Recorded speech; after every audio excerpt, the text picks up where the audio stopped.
It's snack time. Oh, and she is so lovely. In case you're new to my junk journal snack series, this is a journal made by lovely Nadia from Art Alalai. Her Instagram is linked below. And I am working from the front to the back, finding any empty pages. I'm again going to skip this double spread because that's not what I want to do today. So the next one to fill will be this one right here. Let me prop her up so I can work in her a little bit better. I need to put a whole other journal underneath to make it a little bit more even. And what inspired me today are these here. So these are the negatives of die cuts, which I kept because I thought one day I'm going to use these as well. And today is that day, at least for one of these. I mean, these would be super cute to make journaling cards out of. With a dark background, I think they would look super cute. And this one has the perfect shape for a belly band. So that's going to go here. And even though it is longer than my page, and I don't really want to cut it down because otherwise I would have to cut off one of the flower tops, I'm going to glue it in later so that I have this top part here sticking out. I don't want it sticking out too much from the bottom because then my journal won't be able to stand so well and it'll get bent on the bottom here. But the top is fine. I like it when things peek out. I want to back this with something because I think if I would just leave it like that and I would slip something in, it would either tear some of these delicate parts or it would get tangled in them. So I don't want either of that to happen. So let's put some paper underneath. Let's see what color we can use to make these flowers come out a little better. Black would be, I think, a pretty good choice. They would really come out well. Although it is quite a harsh color, consider that. Let's see what white would look like. That works far less. It would be very subtle because we have so much white here on this watercolor paper. Coffee dyeing, as we can see here, would be okay. Not spectacular. So I think I'm going to go with the black, although it's quite harsh. But actually, I have some black splatters here as well. So I'm just going to do that.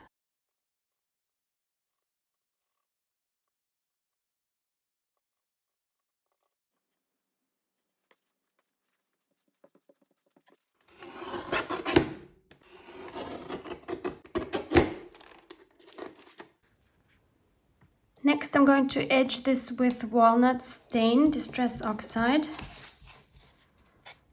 Definitely want to define that edge a lot more.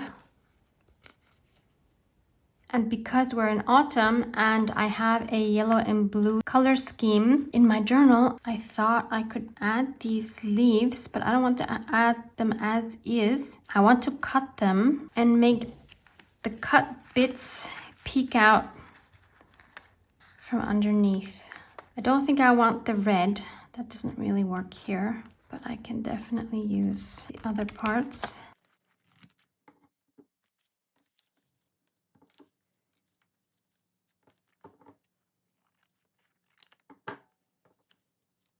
I'm noticing that since I have some of my supplies organized in a different way, I'm picking things that I wouldn't necessarily have picked in my other apartment because they weren't as visible, because other things were more visible.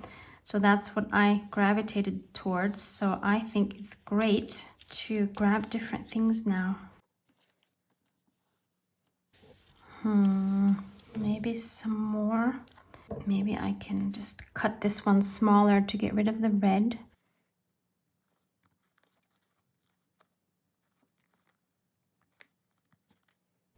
That should work. Oh, I shouldn't put this down here because again, that's the bottom of the book. Don't want that. And I can cut this one down as well.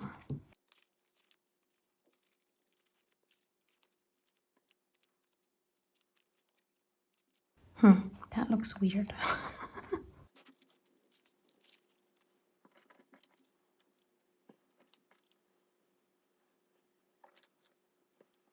So I'm going to take some textile glue and glue those leaves onto the back.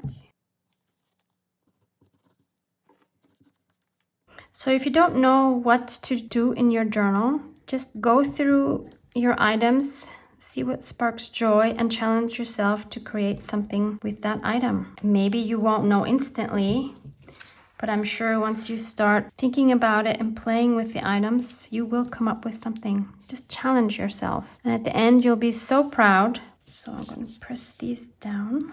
And then I'm going to take some regular tape to tape them down in the back, so whatever I'm putting into the belly band doesn't get stuck.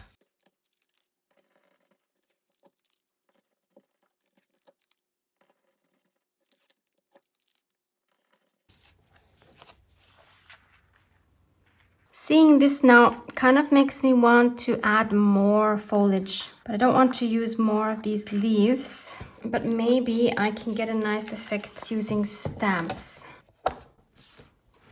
So I have these beautiful Tim Holtz pressed foliage stamps right here. And by the way, I have a video on how I put this together, this binder. I will link that for you below in case you want to see that. I also have all of my clear stamps in a binder like this, and it's absolutely fabulous. So let's see what kind of shape would fit here the best. This one would obviously fit perfectly, and why not also add these two to that? So I'll take these three. And I'm going to stamp them on some structured wallpaper because I think that will look nicer than on a flat copy paper. I'm going to take my black archival ink. And I'm not worried if it's not a perfect print because I think I might color this anyway. I just need the shape, the outline. Oh wow, that came out a lot better than I thought. Let's do this one. In case I didn't mention it, I will link this set below for you in the description box. And then I'll do a few of these smallest ones. And keeping my journal's color scheme in mind of yellow and blue, I'm going to color this with Amsterdam acrylic ink in sky blue light, which is such a gorgeous color.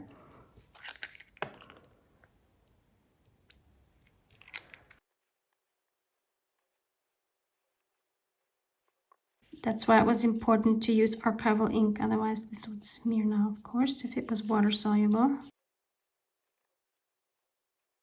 And I'm not worried about going outside of the lines too much because I'm cutting these out anyway. And I will do the same for the rest of the leaves.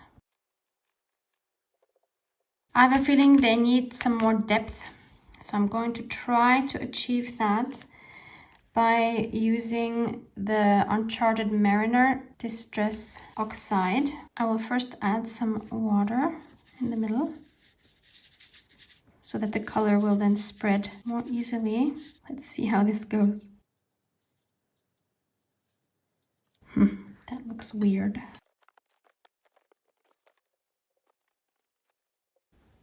Adding some more water. Some more Distress Oxide. I'm just going to play around until I have a feeling there is a little bit more depth to this.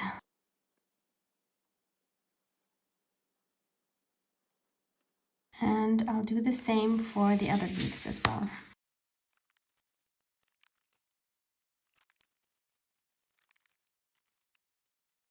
Okay, I'm going to dry this and then we'll see if we need to do anything else. It would be great if I could line these up well enough to stamp over them to get all the lines back, but I'm afraid I can't stamp that accurately because I don't think that the image on this side is exactly the same place where this image is. So I think I would make it worse. No, this is, I know I won't be able to do that. I know this is going to surprise you, but I am going to add some gold splatters.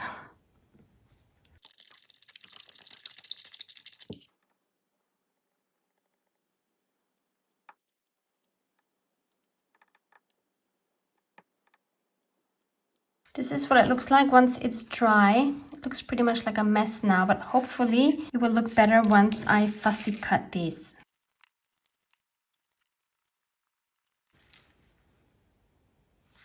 Normally I would ink up the edges, of course, but since these are not inked up and I think it's going to be very difficult to ink up these soft edges, I'm just going to try it without inking them up and see what that looks like. What a beautiful combination. Oh, this is much better than I thought it would be. That's stunning.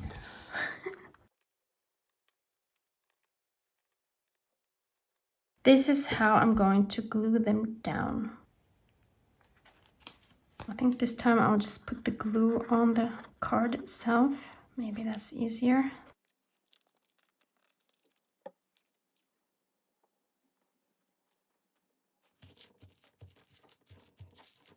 And again, I'll add some more tape on the top of that.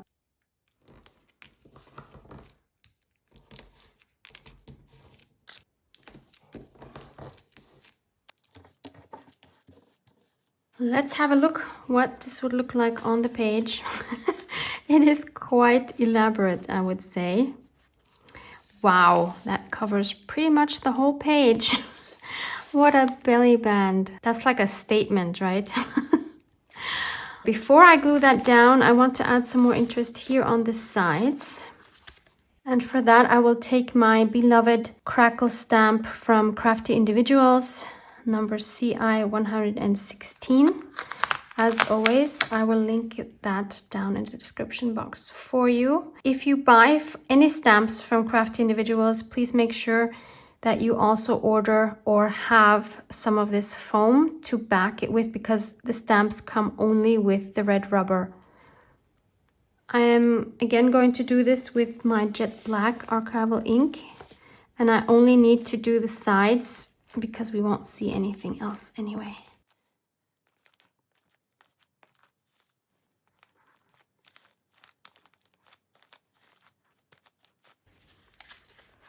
Yep, that's good.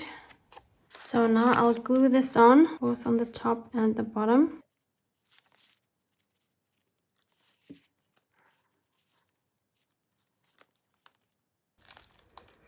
Probably a good idea to clamp that down for a while.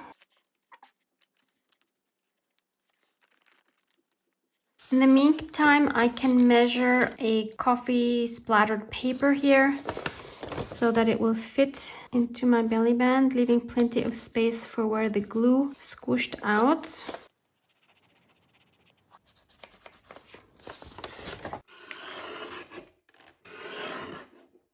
And I'm going to ink around this.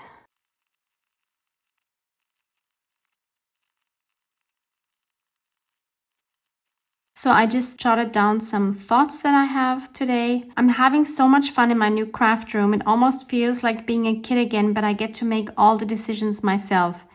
Adding some fairy lights makes it feel so magical, and the new Dreamcatcher wall tattoo just makes me smile every time I look up. I'm such a lucky girl, and I'm grateful every day. Actually, this was supposed to be the front, but okay. Let's put something here so that it's not so blank.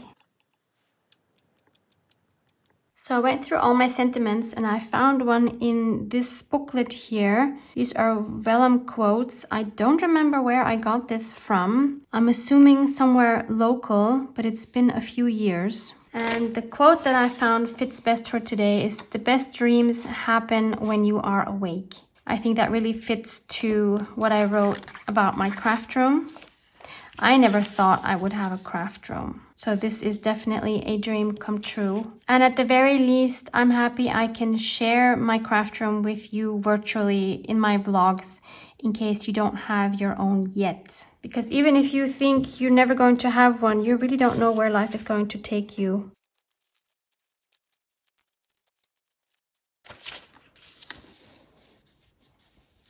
And I'm going to use double-sided tape to stick this down because vellum is a diva. And if I use glue, it will curl and annoy me.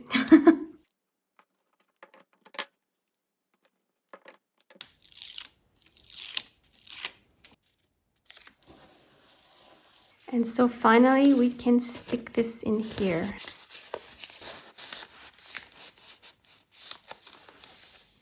There we go. So save your die cut sheets. Love you guys. Mwah, mwah.